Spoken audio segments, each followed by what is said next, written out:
Ladies and gentlemen, good day and welcome to Birlanu Limited's earnings conference call. As a reminder, all participant lines will be in the listen-only mode, and there will be an opportunity for you to ask questions after the presentation concludes. Should you need assistance during the conference call, please signal an operator by pressing star and then zero on your touchtone phone. I now hand the conference over to Mr. Meet Shah from CDR India. Thank you, and over to you, Mr. Shah. Thank you, Sagar. Good afternoon, ladies and gentlemen, and welcome to Birlanu Limited's Q4 and FY26 earnings conference call for investors and analysts. Today we have with us Mr. Akshat Seth, Managing Director and CEO of the company, and Mr. Ajay Kapadia, Chief Financial Officer. We will first have Mr. Akshat Seth making his opening remarks, and he will be followed by Mr. Ajay Kapadia, who will take you through to the financial perspectives. Before we begin, I'd like to point out that certain statements made in today's call could be forward-looking in nature, and details in this regard are available in the earnings presentation, which has been shared with you earlier. I'd like to invite Mr. Seth to present his views on the performance and strategic imperatives that lie ahead. Thank you, and over to you, sir. Thank you, and good afternoon, everyone. It's my pleasure to welcome you all on Birlanu's Q4 and FY26 earnings call. Just before we get into numbers, it's also important that we reflect back on the year gone by, which in many ways was a landmark year for us. It offered a significant inflection point in our strategic journey. This was the year we completed our transition from what was known as HIL to Birlanu, and that brought together a full breadth of our offering across pipes, construction chemicals, putty, roof, walls and floors under one identity. This transformation reflects our collective ambition to be a leading global provider of innovative and sustainable home and building solutions. Another significant highlight for the year was the acquisition of Clean Coats. This was a strategic step designed to strengthen our portfolio in specialty construction chemicals and high performance coatings, and it brought together Clean Coats' technical expertise, proven formulation and export capability with our strong brand presence, market reach and institutional relationships. The acquisition is a step forward in our commitment to double our portfolio over the next few years, and also marked continued progress in reshaping our portfolio towards more value-added and differentiated offerings. For our shareholders, this transaction offers significant long-term value creation through deeper participation in a fast-growing, high-value segment of specialized construction chemicals. Let me now move towards the performance for Q4, and I'll talk about the larger picture and then get into the individual segments. FY26 financially reflected both resilience and agility of Birlanu. The business operated in a challenging environment marked by subdued demand conditions, pricing pressures, heightened competitive intensity, and uncertain geopolitical situation. You would recall we started the year and Q1 was a difficult one. There were demand-related challenges in the market. There were pricing-related challenges in the market, and we ended the year when the impact of the Middle East war and crisis was looming large, and that in many ways sums up the external environment for the year. Despite these headwinds, we strengthened our market position through deeper market penetration, focused efforts on improving operational efficiency and disciplined cost management. I'm happy to say we enter FY27 with a strong momentum on both growth and profitability, and the evidence of that comes from our performance in Q4 for the India business. So for the full year, our consolidated revenue was INR 3730 crores with volume growth across most segments. If we zoom into Q4, the revenue was 1,010 crores, which represents a growth of 9% over last year and an 18% growth quarter-on-quarter, so compared to Q3. On standalone basis, which is much of the India business now, we clocked revenue of 2,427 crores during the year. The significant milestone or achievement was on EBITDA front, where we have grown by 39% to reach an EBITDA of 146 crores. Much of this was driven by Q4 performance, where the standalone revenue was 625 crores, growing at about 8%, and a margin expansion of nearly 400 basis points, 380 basis points to be precise. This performance was despite the ongoing Middle East conflict that created a challenging operating environment across our businesses and segments, with volatility in energy and logistics costs impacting both input prices and overall market sentiment. Let me now briefly touch upon the segmental performance. One standout segment for us in India this year was the valve segment, which delivered solid performance consistently through the year. During Q4, the segment recorded a revenue growth of over 13%, and for the full year, a 14% growth. This was led by robust volume expansion, especially in the boards and panels segment. Despite continued pressure on realization, the business was able to mitigate impact on margins through disciplined cost management and operational efficiencies. Construction chemical, probably the youngest part of our portfolio, is on a strong growth momentum. This segment, including clean coats, delivered growth of about 58% year-on-year in Q4 and 45% for the full year. With the addition of clean coats, we have further strengthened our product portfolio and enhanced our ability to offer a more comprehensive and value-added range of solutions, such as high-performance corrosion coatings, epoxy and PU flooring, waterproofing, and products for repair and rehabilitation. This positions us and our business for scalable and profitable growth in the years ahead. In roof segment, where we are established market leaders, we have reinforced our leadership position while maintaining a premium on pricing and profitability relative to the market and competition. During Q4, we delivered revenue growth of 8% year-on-year and 18% relative to Q3. This performance represents a strong bounce back from H1, where both demand and pricing conditions were weak. The pipe segment witnessed a challenging operating environment throughout the year, with demand conditions impacted by lower government spending and liquidity challenges.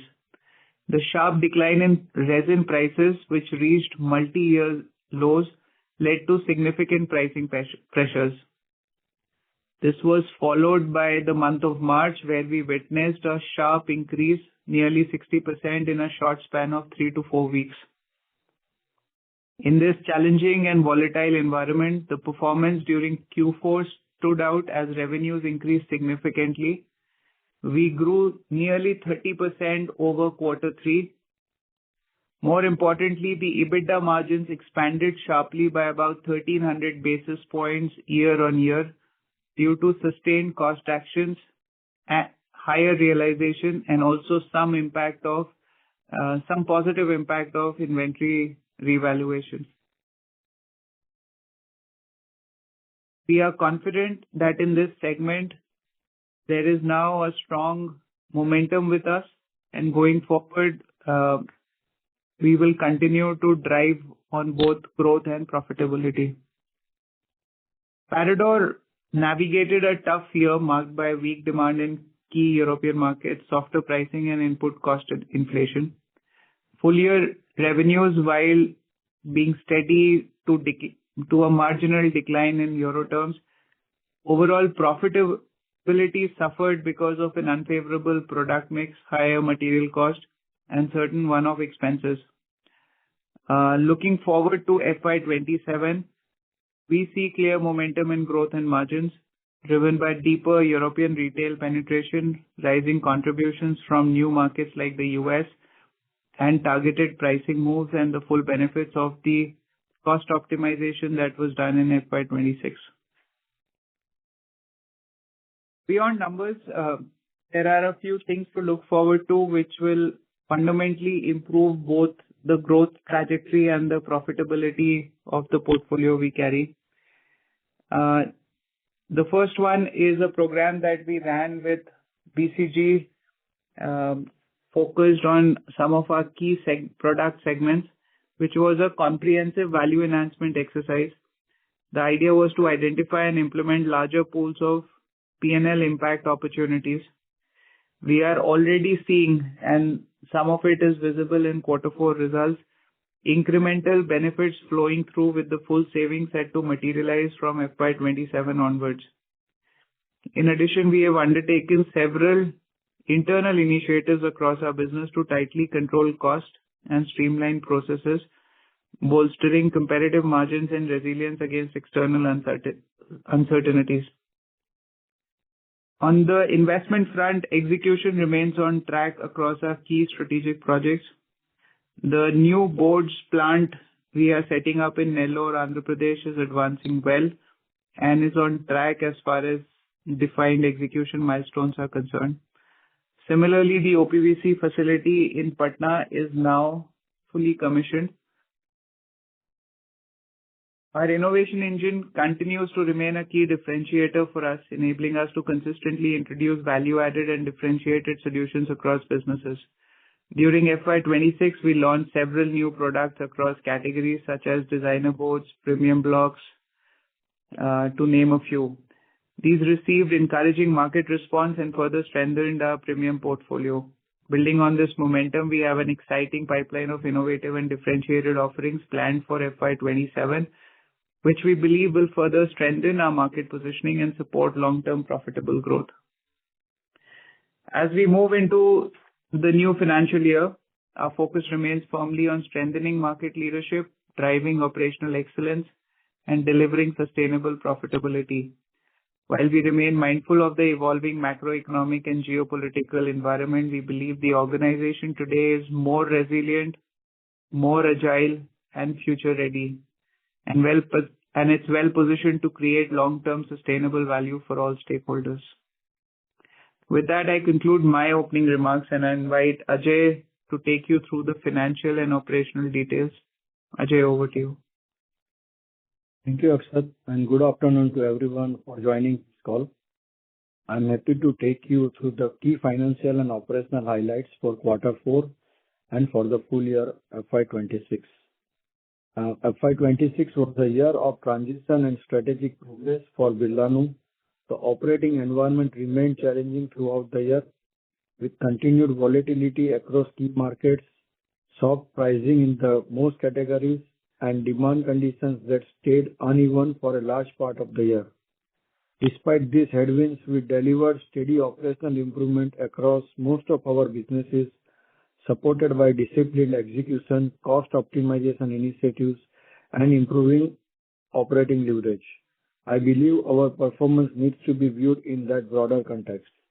Before I begin this segment-wise discussion, I would like to highlight that during the quarter, we have received merger order for Cresia with Birlanu, and accordingly, our standalone financials are reported on merged financials numbers. Let me begin with the headline numbers. On a standalone basis, revenue for Q4 grew by 8% year-on-year to rupees 625 crore, supported by healthy volume growth across most of the segments. EBITDA margins improved by nearly 380 basis points during the quarter, aided by stronger operating leverage, the early benefits of our cost optimization initiatives, and dividend received from Clean Coats of rupees 5 crore. For the full year 26, standalone financial revenue grew by 2% to rupees 2,427 crore, while EBITDA increased by 39% to rupees 146 crore, supported by improved operational efficiencies, dividend received from clean codes rupees 22 crore and profit on sale of assets rupees 7 crore. Importantly, most business delivered healthy volume growth despite pricing headwinds during the year. The only exception was pipes, where volatility in PVC resin pipes and muted government spending created a relatively difficult operating environment. At the consolidated level, revenue for quarter 4 grew by 9% year-on-year to rupees 1,010 crore for the full year. Consolidated revenue stood at rupees 3,730 crore, reflecting a growth of 3% over last year. Let me now take you through the segment-wise performance. Starting with roofs, the business reported revenue growth of 8% during the quarter 4, with revenue standing at rupees 275 crore. For the full year, revenue remained broadly stable at rupees 1,139 crore despite a relatively weaker first half. The business continued to maintain its market leadership position and pricing premium throughout the year. Despite sustained pricing pressure, margins remained largely stable, reflecting the continued benefits of our cost optimization initiatives and operational discipline. Involves both the quarter and the full year performance were particularly encouraging. Revenue grew by 14% during the quarter to 161 crore, whereas full year revenue stood at 610 crore, reflecting a strong growth of 13%. This performance was primarily driven by panels and boards segment, which delivered growth in the range of 20 to 25% during the year. The growth reflects stronger execution, healthy order pipeline, and improved utilization levels at Chennai new line. Overall, the segment continues to demonstrate a strong and consistent growth trajectory, which gives us confidence in its long-term potential. Construction chemicals was one of the fastest growing business in our portfolio during the year. Revenue grew by 58% during quarter 4 to rupees 37 crore, while full year revenue increased by 45% to rupees 117 crore. I am pleased to highlight that we crossed our first milestone of rupees 100 crore revenue in this segment during the year.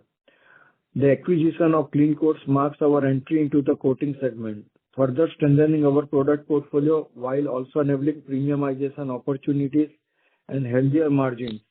The integration process is progressing well, and the segment enters FY27 from a significantly stronger position than where it started the year. In pipes, revenue for quarter 4 grew by 4% to rupees 147 crore. However, at the full year level, revenue stood at 495 crore, reflecting a decline of 8%, while volumes remained broadly flat. This decline was primarily due to multi-year low PVC resin prices during the year. Importantly, margins improved sharply during quarter 4 by nearly 1,300 basis points, mainly due to steep price increase in the resin prices in the month of March due to Middle East tensions, while full year margins improved by 280 basis points. We expect prices to stabilize over the coming months and anticipate a stronger recovery in FY27, supported by increased government spending and infrastructure-led demand. Revenue declined by 9% year-over-year in Parador, revenue declined by 9% year-on-year in euro terms during the quarter and 7% for the full year, with the slowdown primarily concentrated in the second half amid intensified competition and geopolitical uncertainties across European markets. During the quarter, the business reported an operating loss of rupees 35 crore, which includes a one-time severance provision of rupees 19 crore. That said, several corrective initiatives have already been implemented to improve operational performance, and we expect a gradual recovery through FY27. I would also like to draw your attention on provisions created for diminution in the equity investment in Birlanu International GmbH amounting to rupees 74 crore, which has been reported under exceptional items in the standalone financial statements for the quarter. This is purely reflecting our investment value in line with current performance of Parador. Additionally, during the year, we monetized certain non-core assets, resulting in a gain of rupees 47 crore. Excluding these accounting adjustments, the underlying operational performance reflects improving profitability trends and stronger cost discipline across the portfolio. Turning to the balance sheet, maintaining financial discipline remained a key focus area throughout the year, even as we continued to invest for growth during the year.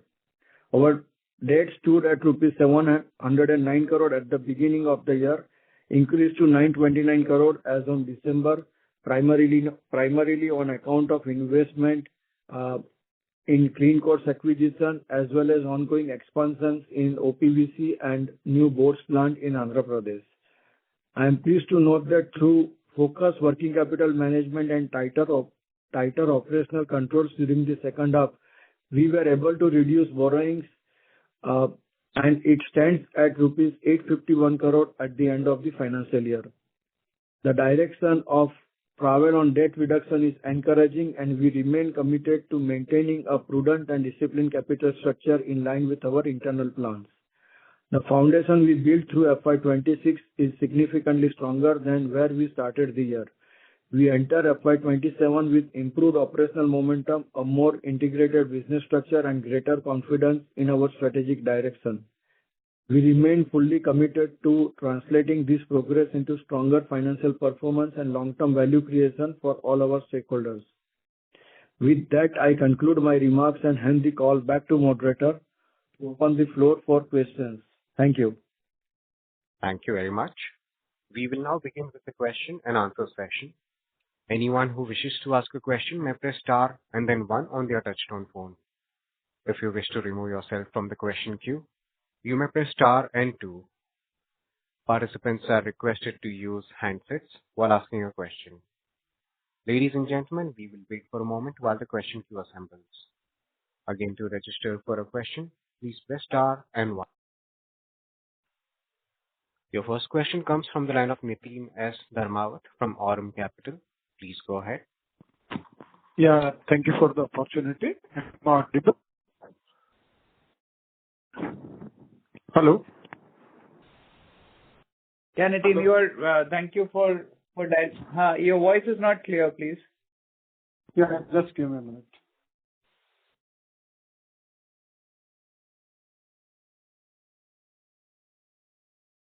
Am I audible now? Yes. Okay. So my only question and few observation is we have now taken an impairment in the European subsidiary. So in a way, it is good that this is the first recognition of the problem in the subsidiary. We have already given long enough rope of almost 8 years to this subsidiary. Has the time not come to take a call on the subsidiary? Last year we mentioned that this year we'll turn it around and make it profitable. Now some other issues have come up which affected the subsidiary materially, but not our Indian operations, which did really well. So would it not be prudent to recognize the problem and take a final corrective measure in this part of the business? Our management team has extensive experience in business and consultancy and well qualified. So without being biased, what would you have suggested to someone else going through the same situation? Since we are talking in indirect terms, what we would have recommended to any party as consultants or external advisors, we are following all of those in the case of Parador, and many of them are at play. Some are visible, some are not visible for you, but I think the only element I will say is it's going through a difficult business cycle. We all recognize that. There is no lack of acknowledgement on that. In a business cycle like this, whatever actions have to be taken are also at play. So I want to assure you that there is no loss of objectivity in that regard. Yeah, I understand that, and I appreciate the fact that we are on top of the things. But if the things are not working, 8 years is not a small period. We are given long enough time for this. So maybe sometime we'll have to take a final call to stop loss. We are continuously making losses. I'm sure that we are in hope wherein we'll turn it around. I'm sure that someday will come. but it should not be too late for us, is my only, comment on this. Understand and appreciate the counsel there. The only addition I will make is in the seat that I sit, we act and react more than just on hope. We react on data and lead indicators and what the order books and pipelines are. So rest assured that every part of this is being looked at objectively, and all the advice that we could give as an external advisor in this situation is at play here. Okay, I appreciate this. I wish you best. Thank you so much, Nitin. Thank you. Your next question comes from the line of Vaibhav Barjatia from Honesty and Integrity Investment. Please go ahead. Hi, can you hear me? Yeah, Hello. Vaibhav, hi. Yes, sir. Yeah, hi. Thanks a lot for providing the opportunity. So I just wanted to understand the prospects on the roofing part of the business, both on the demand side and the cost side. So on the demand side, if you can help us understand where our product stand vis-a-vis steel roofing, because there, in galvanized process, there's a usage of LPG, and we hear the reports of some disturbance of steel roofing availability in the market. So great if you can help us understand the impact of this phenomenon on demand, and connected to this is the outlook on demand. And secondly, on the cost side of the roofing business, how rupee depreciation is impacting the cost, and how do you see the margins going forward in the roofing business? If you can help us understand these phenomena, that would be helpful. Yeah. So from a demand perspective, what we are witnessing, and I can say that on the evidence of the last 2 to 3 months, is there is good momentum on the demand front. Certainly better than what it was last year and last couple of years, honestly. What are the factors driving it? We believe there is some underlying resilience in the rural economy which is helping. So the demand there seems to be helping at a macro level. You are right that at this moment, the price differential between our roofing products and the substitute, which is steel roofing products, is on the higher side given the rally that has happened in steel prices and metal prices in general. And that gives us some pricing headroom and also some substitution opportunity. So that is also playing out. So I think those two factors are helping what looks like a promising demand scenario. On the input cost, etc., and rupee dollar and rupee depreciation is a factor there. Yes, it's playing out. It is impacting us because a big part of our raw material cost base is imported, and to that extent there is exposure.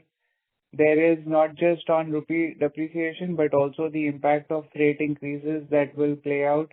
And also, given it is a mined product, increase in cost of petroleum products and energy prices also have a bearing on the principal price of the raw material that we get in. So there is pressure on the input side from fiber perspective and also from cement, which is a big raw material for us. So there is some inflationary pressure on the input cost as well. We are confident that at least some part of this will be offset from price corrections in the market. Hopefully, and it's too early in the season to make a commitment around it, but hopefully it should mean some better times as far as margins are concerned. Right. But are you, I understand, I mean, you've given a good brief about it, but are you hearing from the market that is there a shortage of steel roofing or the steel industry is somehow managing as of now, and availability is not an issue on the steel roofing alternative products that competes with our product? I won't be able to comment on the availability part of that, but I certainly hear, and there is enough evidence that on the pricing part, there is certainly a lot of concerns.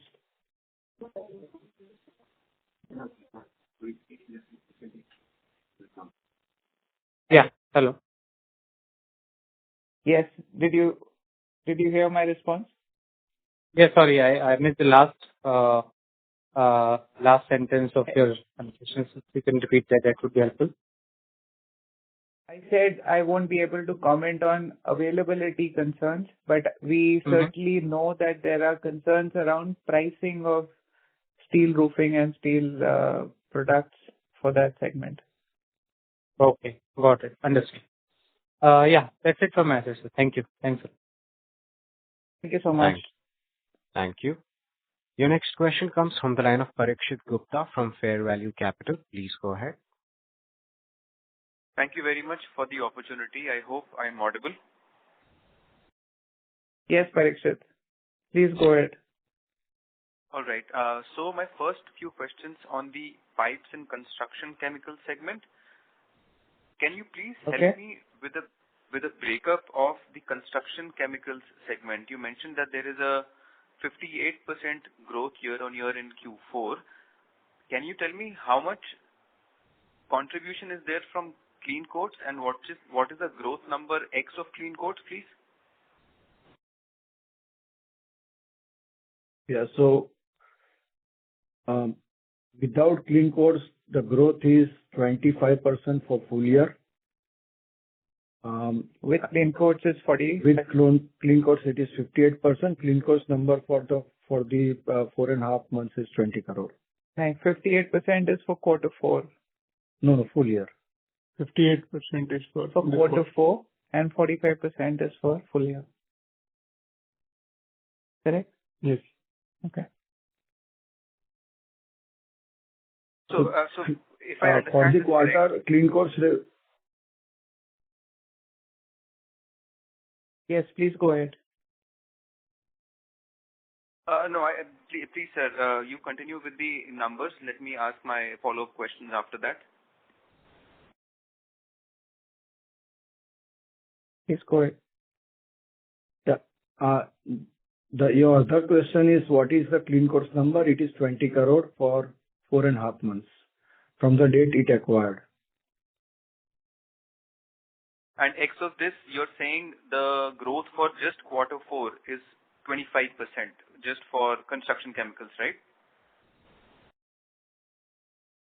No, we are saying overall, including clean coats, for the full year, the growth is about 45%. And for quarter 4, the growth is 58%. Okay, this is including clean coats. If you knock off clean coats, then at a full year basis, that number is 25%. Understood. My second question on the pipe segment, can you also help me understand the breakup of the revenue of the pipe segment? How much was it from the CPVC, the high margin segments, and how much of it was with the OPVC and relatively mass segment, please? So OPVC is not a mass segment. OPVC is actually UPVC, more premiumized. Yes. UPVC. So roughly the split for us in our product portfolio, we run at about 39 to 40% at CPVC levels, and the rest is UPVC, SWR, pressure pipes, and so on and so forth. So you can think of a 40-60 split.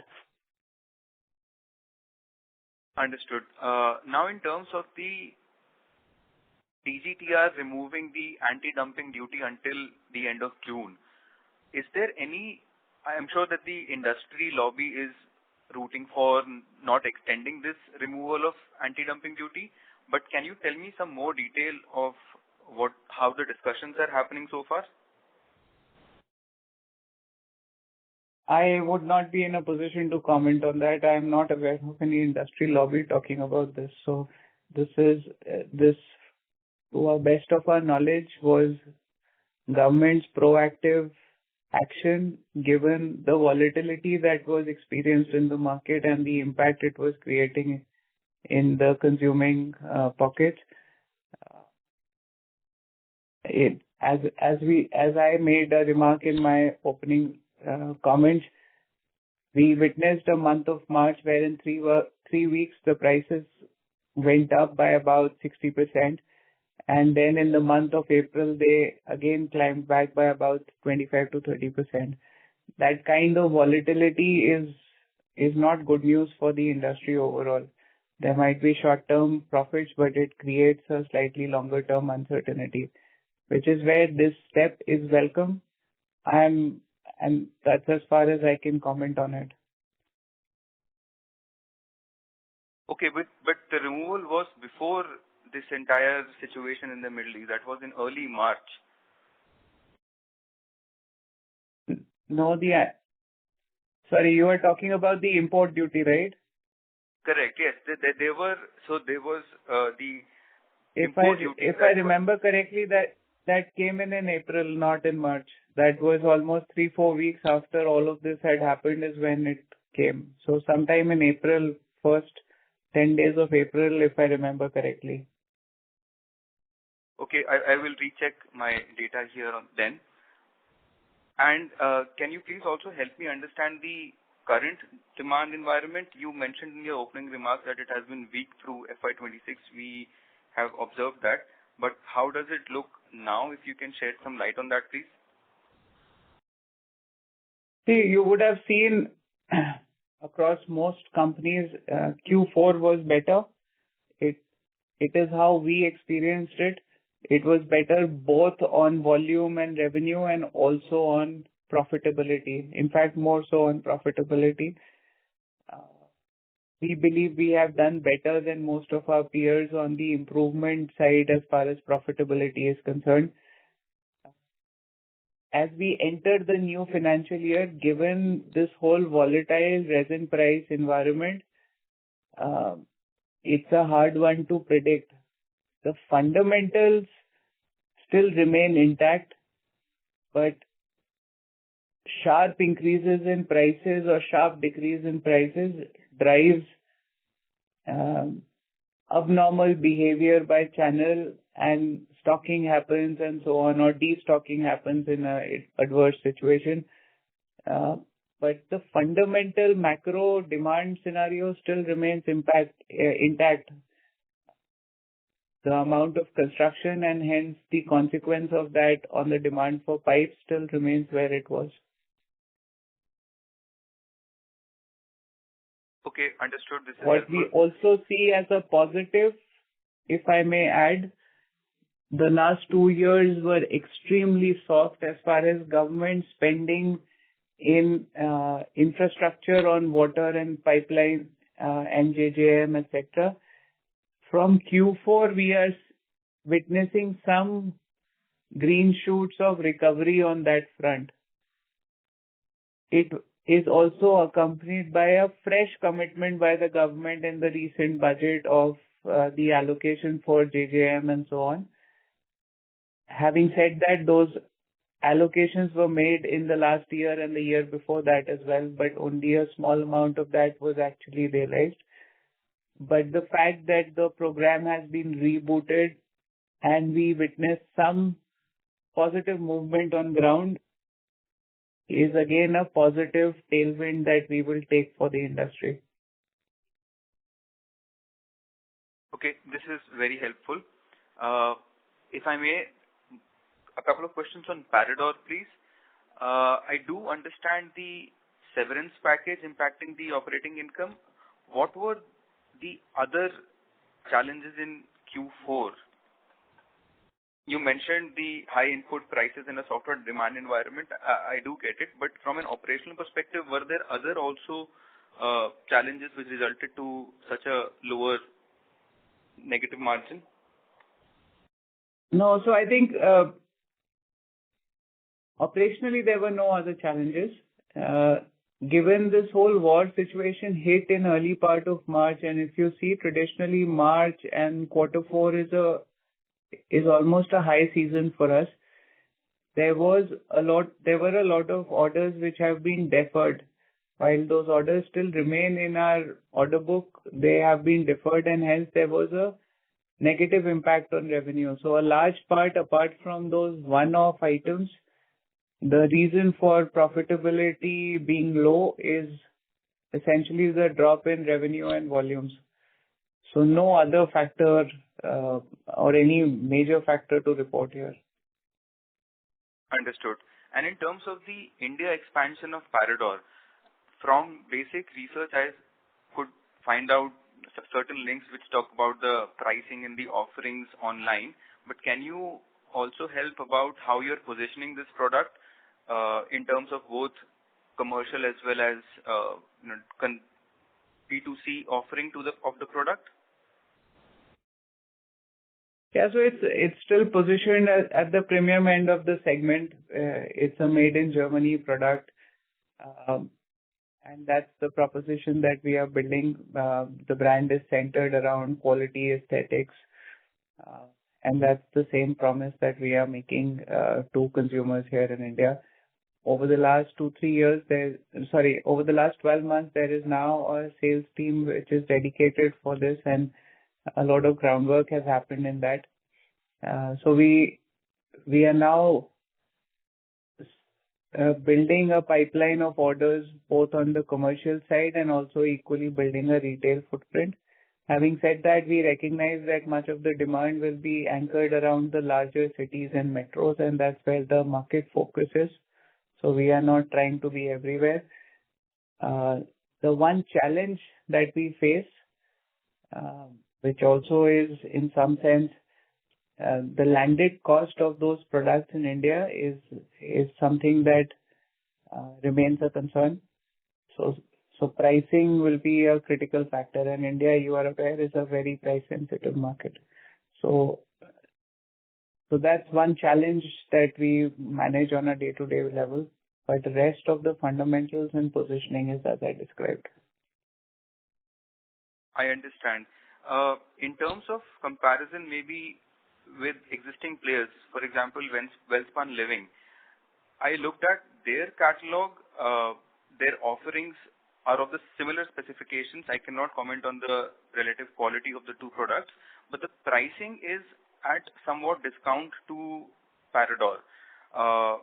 In such an environment, when you have to gain market share for existing players, while I understand the aspect of the freight cost also being inbuilt in your product, how do you think you will be able to sustain growth or gain growth or sustain market share when the product is already priced at a premium?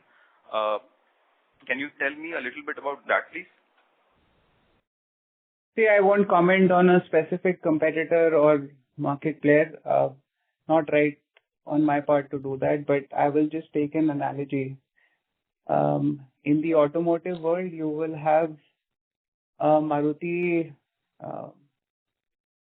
and also a Mercedes playing in the market. They will have different positioning, they will have different price points and different offerings in the market. And the market, thankfully, is large enough to absorb different types of proposition and for each of these companies to make a successful venture out of it. I understand. I mean, thank you very much for answering my questions. I will get back in the queue for any follow-ups, and good luck for the current quarter. Thank you, Parikshit. Thank you. The next question comes from the line of Anubhav Goel from Cosma Ventures. Please go ahead. Yeah, hi sir. Thank you for this opportunity. Sir, I have a bunch of questions. Hi, Anubhav. So for Parador, from what I understand is, in India, the engagement with architects and contractors is a very long-dated, tough process. And then we have imports coming from China and Vietnam. So the turnaround for the next few years would largely come from a turnaround from our European sales, correct? That is correct. See, compared to the scale of our European business and the international business, India is just about starting up. So the fortunes of Parador is not anchored only on the India business. So, sir, the European outlook, you would say, is continuing to stay where it was, or we can see any signs of improvement there? You should look at some improvement and judge us on that, and not because the market is bouncing back, but there are certain moves that we are making. One of them is to reboot our whole retail presence. So you are aware that we are very strong on the DIY side. We have some retail presence, and commercial is something that we were starting up. Now, especially in our core Central European market, in the last 6 to 12 months, there's been a reboot of both the teams and also differentiated product offerings for these channels, which give us confidence that this year there will be an uptick in these markets coming in from there. And I'm not talking I'm talking on basis of what the leads look like, what the initial traction has been, and so on. So that is one significant area where you should see uptick. Second, on the engineered wood side in Europe, we are going further on the premium end of the segment. What has happened in that market is that the mid end of the market has been affected by cheaper imports from places like China and so on. And hence it was important for us to expand our range on the premium end. That work has happened. We launched that whole collection back in February, and we are now rolling with that. So that's the second area which is expected to give us an uptick in the core Central European theater, independent of any market bounce back. So all of this is assuming that the external environment remains where it is. Helpful, sir. Got it. So can I get a breakup for the wall sales, this 610 crores, split into AAC blocks, panels, and boards for this year and last year? So roughly it will be 60-30, 90%, 60-25 and 15%. 60 would be blocks and 25% would be panels. Yes. Okay, sir. And so for boards and panels, what is our current capacity utilization and where can sales go towards in the next 2-3 years? Actually, in both those segments, in fact, even in blocks, we are chock-a-block as far as capacity utilization is concerned. And hence, the increase in sales or production will come from two things. There are some brownfield expansions we are doing, which will come on stream within this financial year, hopefully by the start or sometime in Q3. So that will give us an immediate fillip on what we are able to sell. The second thing is the new project that greenfield project on boards that we are putting up in Nellore will give us additional capacity. And that is also designed to make products which are value added. So we are looking at HD boards, designer boards, and so on. So that in this financial year, those are two big areas which will add capacity and production, capacity for both production and sales. So between the three, panels and boards would be much more profitable than AAC blocks, right? See, there are a lot of synergies across three, so we look at it as a combined unit. Because a lot of boards, for instance, are fed into the panel side and so on. So it's hard to sort of split it across the three. So now just coming to polymer, if you can just elaborate on your strategy for pipes and fittings, like you mentioned the Jal Jeevan allocations, and the distribution is different from our core asbestos and boards business. So I am guessing we are doing this via distributors, And unlike roofing, we don't have leading industry capacities, and our range probably is lower than the leaders here. So can this turn around and scale up over the next few years, or? Yeah. So a few clarifications first. When it comes to range, we are comparable to anyone in the industry, including the largest player in the country, and that is not something that was there over, say, 3 years ago. But in the last 3-4 years, there has been concerted effort to ensure that we are complete on our range. We carry over 3,000 SKUs,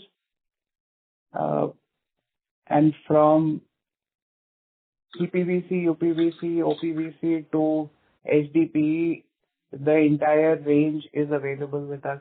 Point number one. Point number two, we have a manufacturing footprint across all the 4 regions of the country, so north, south, east, west. Third, we have significant capacity in our production plant. So for us to scale up from where we are to, let's say, another 30-40% more than this, we have that kind of capacity already in, so it does not require fresh investments.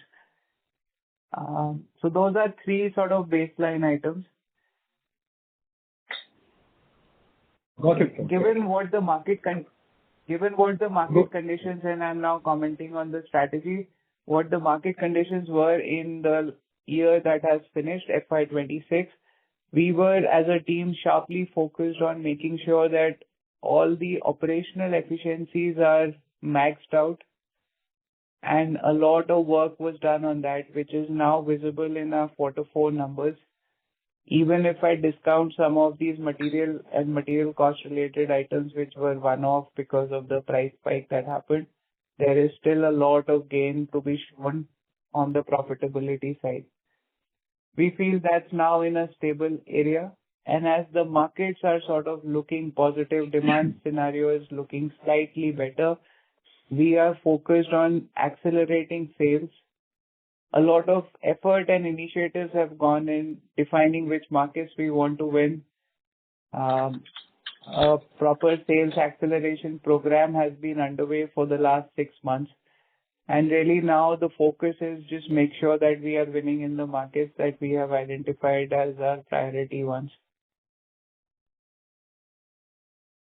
Okay, sir. So my last if you question. ask me, the strategy is essentially around sales acceleration. Right.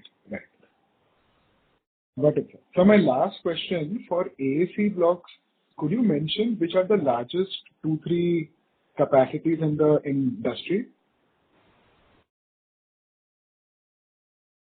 Here are market research मेरे से क्यों करा रहे हो? You know that, again, I can talk about my capacities. It's not right for me to talk about others. Okay, sir. Fair enough. Thank you, sir. Okay, thank you. Thank you. Your next question comes from the line of Moksh Ranka from RM Capital. Please go ahead. Hello, sir. There has been a structural increase in our employee cost percentage post our acquisition of Parador. So as part of our BCG cost-cutting program, do we intend to do more rationalization of our employee strength and bring it back around 10% of revenues like it was earlier? The manpower cost has not increased substantially in Parador. It is, as you mentioned, 1.8 million euro provisions created for severance. At the same time, last year Forex was 90-91, whereas this year the conversion rate is 106-107. So there is an impact on account of Forex conversion rate. It is largely more or less same as last year in Parador. No, I'm talking about before the acquisition of Parador. As a percentage of sales, it used to be around 10%, and now I think it's around 15% and more than 50%.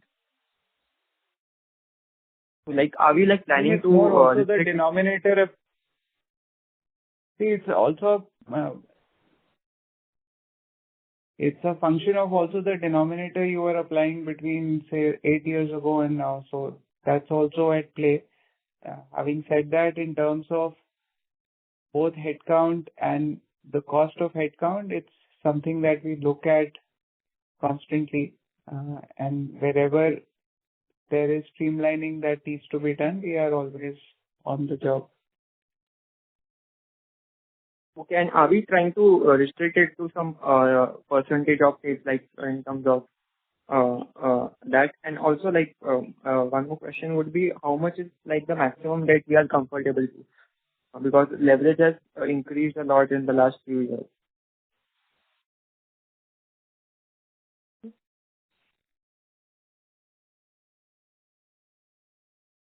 So if you say our equity is close to 1,100 crore at console level, whereas debt structure is 850 crore. So we are comfortable to another 200-250 crore at this point of time. Okay, okay, okay, got it. That's it from my side.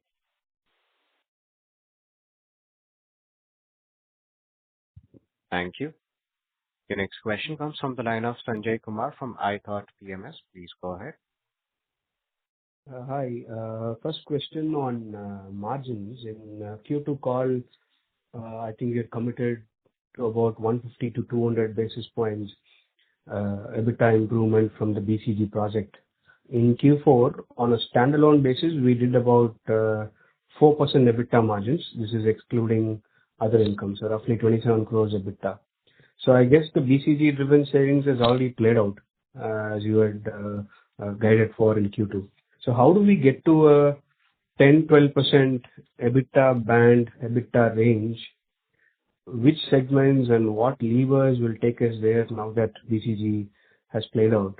Can you give us segment-wise EBITDA margin profile, where we are in Q4 and how do we get to, where do we get to in a, say, 2-3 year period? On a lighter note, we can keep doing BCG type projects and keep adding that, but it's a joke. The trick for us to get to double digits, which is where our first aspiration is to get the portfolio right in terms of the mix. Without me mentioning it, you have a sense, basis our numbers and declarations, that there are certain segments which are nearer that double-digit mark and certain segments which are not. So, the indexation on that. And so, for instance, our focus on construction chemical is coming from that whole belief that that's a segment that can be in double digits EBITDA. So it should have a reasonable share in the overall portfolio. Second, our investments that are happening on the wall side is also coming from there, because that's a segment even today in our portfolio, probably amongst the higher profitable one. So getting that mix right is important, and over-indexing on elements which are better profitability is a key one. Okay. And Parador, I think in FY25 also we had done a severance package or a one-time package. Now we have provided another 1.8 million in Q4. So is this the end of restructuring there? Should we expect more severance in FY27? And this is one, and the impairment at the Parador level itself. Does it mean there are concerns as a going concern for Parador? What led you to the impairment? Led you to the impairment? See, if you see there is a losses in Parador in last couple of years. The value at console level is adjusted on account of Parador losses in last few years to the extent of around 20 million euro. Whereas in India, the investment was at the same level at original cost level. So based on the current valuation, based on DCF model and the CCA model, we have arrived the valuation.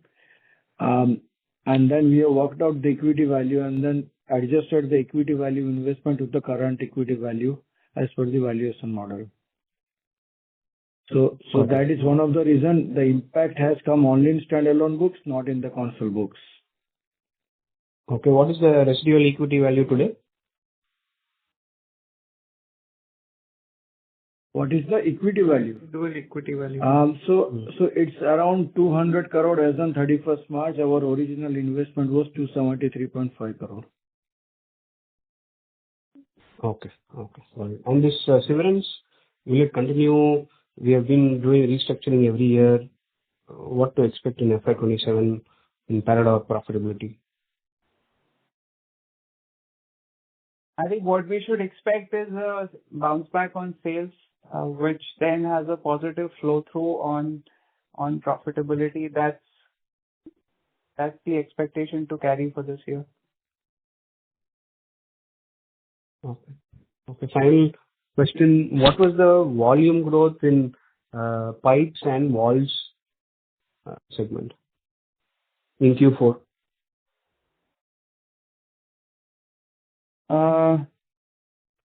Pipes volume growth is in the zone of about 2 to 3%, and the second one was? Walls. Walls overall volume growth in Q4 will be a blended of about 20% plus. Okay. Okay. Thank you. That's it from my side. Thank you. Thank you so much. Thank you. The next question comes from the line of Anup Nambiat with Equity Intelligence India Private Limited. Please go ahead. Hi. Thanks for giving me the opportunity. So my question is to Akshat sir. Akshat sir, this is in line with the two comments that you alluded to previous participants asking questions. So you joined as the CEO probably in 2023. And at that time, the employee cost was around, I think, around 400 crores, 411 crores. I don't remember the exact number, but somewhere around that range. And for the current financial year, I think we are closing at around nearly 600 crores. So over the last 3 years or 4 years, we have seen a 200 crore increase in the employee cost. But despite that, we have not been able to drive sales. So I would like to know your thoughts into this because despite paying top salaries and having top talent, what is that is not letting us drive the sales?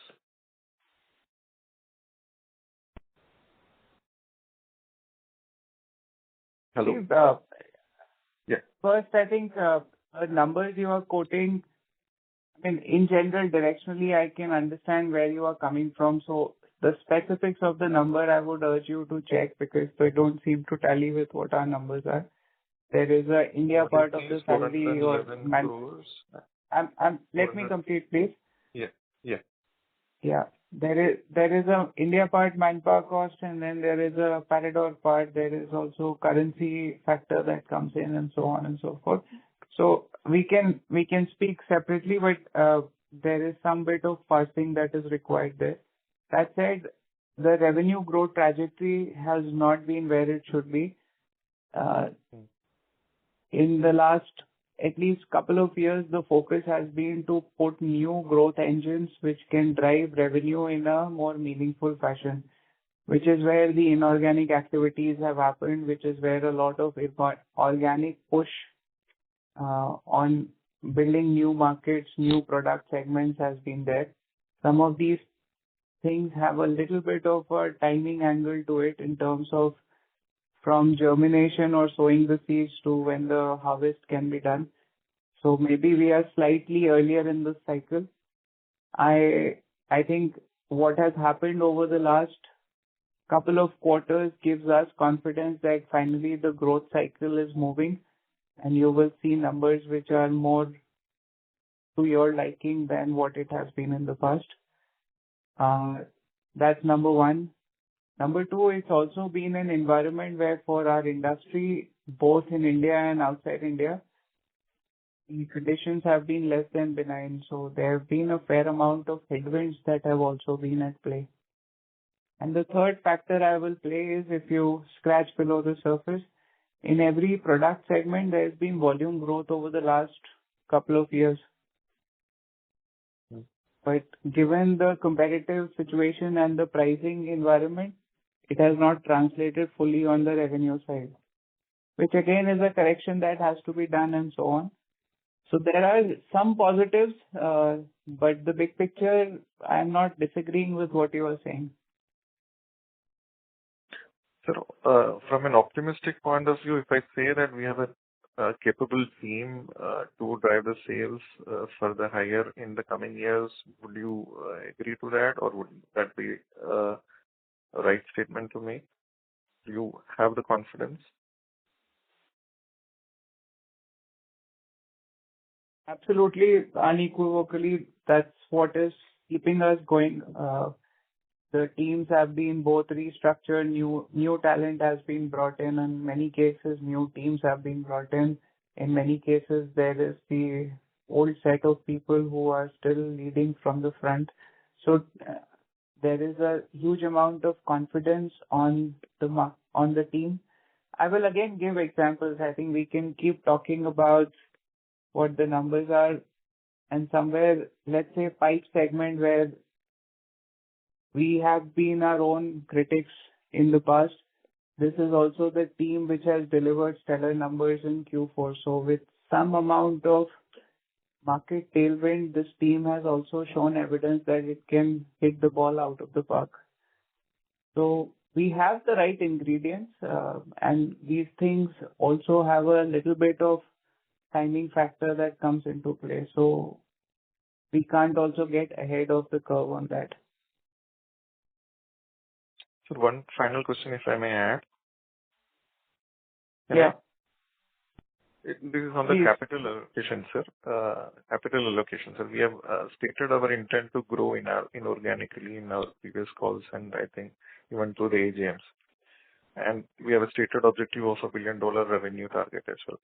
So with the current capital structure, that would point to some sort of a fundraise or a fund infusion, equity fund infusion rate.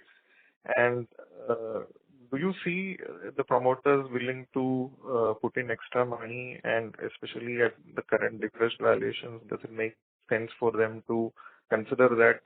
I know you are from the management side, it is a board decision, but then what are the feelings that you're getting? So you already answered the question for me. I can't answer on behalf of the promoters or the board. I think from a professional management perspective, we are on the right way. There is a lot of momentum, and these are topics which also get solved as we go along. It is not that the switch from where we are to $1 billion will happen overnight. If we are on that trajectory, there will also be a much better increase of cash accruals from the operations as well, and so on. So let that play out. On that front, at least in my position, I carry no concerns and worry. Fair enough, sir, and wish you all the best. Thank you. Thank you so much. Thank you. Thank you. Maybe a quick time check. Should we are on top of the hour, so. Sure, sir. Ladies and gentlemen, we will take that as our last question for today. I now hand the conference over to the management for closing comments. Thank you. It's been a pleasure interacting with all of you over this call. We thank you for taking the time out and engaging with us today. We value your continued interest and support. And if you have any further questions or would like to know anything more about your company, kindly reach out to our investor relations desk. I recognize there might be some questions that we've not been able to take, so please reach out to us. We'll be happy to engage after the call. Thank you very much. Thank you. On behalf of Birlanu Limited, that concludes this conference. Thank you everyone for joining us, and you may now disconnect your lines.